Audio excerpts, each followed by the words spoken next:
আর এবার নজর রাখবো এএসআই কনস্টেবল তাকে ছুরির কোপ। হ্যাঁ, গ্রেপ্তার করা হয়েছে অভিযুক্তকে। 3 দিনের পুলিশ হেফাজত তার। গতকালই নর্থ পোর্ট থানায় এলাকার হামলার ঘটনা ঘটে। আরো বিস্তারিত এই বিষয়ে জানাতে পারবে অমিত রয়েছে আমার সঙ্গে। অমিত, পুলিশকে আক্রান্ত হতে হলো কি কারণেই অভিযুক্ত হামলা চালালো, কারণ কি, কেন?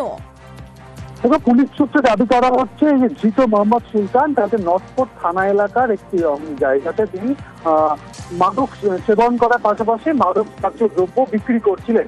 সেই সময় ডিউটিরত বা কর্তব্যরত এএসআই পার্থ চাঁদ এবং সাথে তার কনস্টেবল শুভেন্দু মাঝি তার দুজনে সেখানে গিয়ে তাকে প্রথমে ধরে এবং ধরার পর তাকে কেন এই ধরনের মাদক সেবন করার পাশাপাশি মাদক দ্রব্য কেন বিক্রি করছে এই নিয়ে প্রথমে তর্কাতর্কি রয়েছে। এরপরে এই মোহাম্মদ সুলতানের কাছে থাকে ছুরি, সেই ছুরি দিয়ে কনস্টেবল এবং এএসআই দুজনকে তিনি আঘাত করেছেন। ধৃতকে আজকে ব্যাংশাল কোর্টে পেশ করা হয়েছিল এবং পুলিশের তরফে হেফাজতে আবেদন জানানো হয়। মোহাম্মদ সুলতানকে 3 দিনে পুলিশি হেফাজতের নির্দেশ দিয়েছে। তবে তোমাকে জানিয়ে রাখবো, এএসআই পার্থ চাঁদ তার 18টি সেলাই পড়েছে গলার কাছে বা ঘাড়ের কাছে। অন্যদিকে গালে চোখ মারা হয়েছিল শুভেন্দু মাঝি কনস্টেবল, তার 12খানা সেলাই পড়ে এবং তারা দুজনে এই মুহূর্তে কলকাতা মেডিকেল কলেজ চিকিৎসাধীন রয়েছেন। বেশ,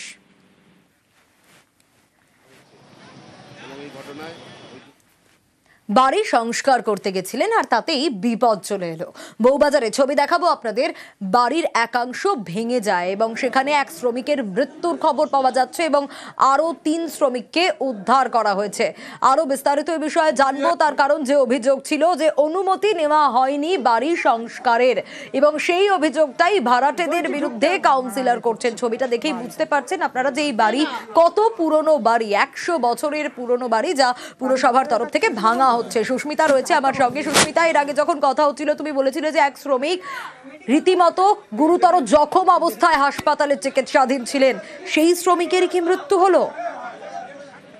দেখো, সেই শ্রমিকের মৃত্যু। সুস্মিতা, স্থান পরিবর্তন করে কথা বলা সম্ভব? শোনা যাচ্ছে? শোনা যাচ্ছে, বলো। হ্যাঁ, বছর 40-এর ক্যানিং এর বাসিন্দা শ্রমিক আশুতোষ অধিকারী, তার মৃত্যু হচ্ছে কলকাতা মেডিকেল কলেজের তরফ থেকে, এমনটাই জানানো হচ্ছে। যদিও তাকে যখন নিয়ে যাওয়া হয় হাসপাতালে গুরুতর আহত অবস্থায়, আশঙ্কাজনক অবস্থায় তাকে কলকাতা মেডিকেল কলেজে ভর্তি করা হয়, কিন্তু ইতিমধ্যেই যে ঘটনা সামনে আসছে, যে অভিযোগ সামনে আসছে, নিয়ে আগেও বলছিলাম যে কাউন্সিলর থেকে আরম্ভ করে যারা এলাকার বাসিন্দা রয়েছে তারা একই অভিযোগ করছেন। 100 বছরের পুরনো বাড়ি, কিন্তু সেই বাড়ির মেরামতির কাজ শুরু করলেও ভাড়াটিয়ারা কলকাতা পুরসভার তরফ থেকে কোনো রকম অনুমতি নেননি। কলকাতা পুরসভার আধিকারিক এবং ইঞ্জিনিয়াররা ইতিমধ্যে ঘটনাস্থলে উপস্থিত হয়েছেন। বাড়ির ভগ্নাবশেষ যেটুকু রয়েছে সেটুকুর কারণে যাতে আশপাশের আর কোনো বাড়ি ক্ষতিগ্রস্ত না হয় সে কারণে সেটুকু অংশ ভেঙে ফেলা হচ্ছে। সেই প্রক্রিয়া ইতিমধ্যেই চলছে। কলকাতা পুরসভার আধিকারিক থেকে কাউন্সিলর। সুস্মিতা, বেশ, তোমার আওয়াজ একেবারেই স্পষ্ট নয়। অনুমতি না নিয়েই বাড়ি সংস্কারের অভিযোগ উঠেছে এবং এক শ্রমিকের মৃত্যু, বাকি 3 জন আহত। বলছি ঢুকতে মানা করছে বালটা।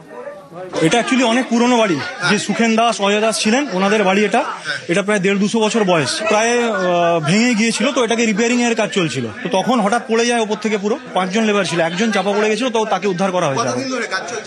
এই 2 দিন ধরেই কাজ চলছে, 3টে ছাদ ভেঙে পড়েছে।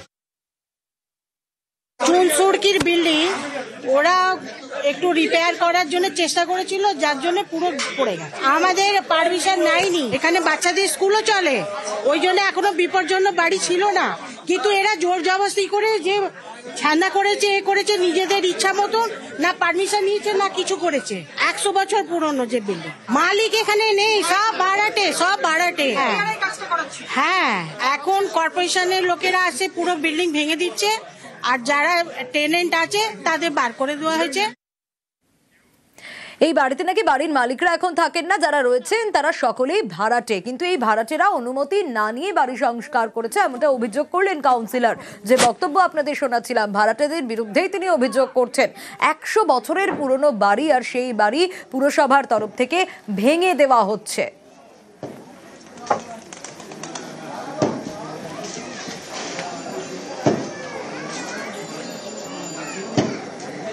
এবং যখন এই বাড়ির একাংশ ভেঙে পড়ে সেই সময় উদ্ধার করা হয়। উদ্ধার কাজে এসে 4 শ্রমিককে, তাদের মধ্যে একজনের অবস্থা গুরুতর ছিল এবং গুরুতর অবস্থাতেই তাকে ভর্তি করা হয়েছিল মেডিকেলে, এবং কলকাতা মেডিকেলের তরফ থেকে জানানো হয়েছে সেই শ্রমিকের মৃত্যু হয়েছে, বাকি 3 জন আহত। হঠাৎ করে হয়েছে, 3 দিন আমরা রিপেয়ারিং কাজ করছিলাম আর নিচে বলি লাগানো হচ্ছিল, মানে বাড়িটা কিছু না হয় জন্য, আর হঠাৎ দেখে ভেঙে পড়ে গেছে। হ্যাঁ, বাড়ির লোকজন ছিল, সেটা কোনো অসুবিধা সেরকম কিছু হয়নি। আমার জামাইবাবু হয়। হ্যাঁ। আপনি কি কখন জানতে পারলেন উনি মারা গেছেন? আমরা তখনই জানতে পেরেছি, স্পটে আমরা ছিলাম ওখানটা। তারপর ওখান থেকে কোথায় নিয়ে এলেন? ওখান থেকে মেডিকেলে লাগাতে গেছিলাম, আমরা পেলাই বলি লাগাতে গেছিলাম। আচ্ছা, এই জিনিসটা কি, মানে এটা কি উপরে পরপর হ্যাঁ হ্যাঁ যেটা লাগানো? হ্যাঁ, ওইটা লাগাতে যেয়ে ভেঙে পড়ে গেছে। অ্যাক্সিডেন্ট হিসেবে মনে করছি। হ্যাঁ, ওটা অ্যাক্সিডেন্টই মনে করছি আমরা।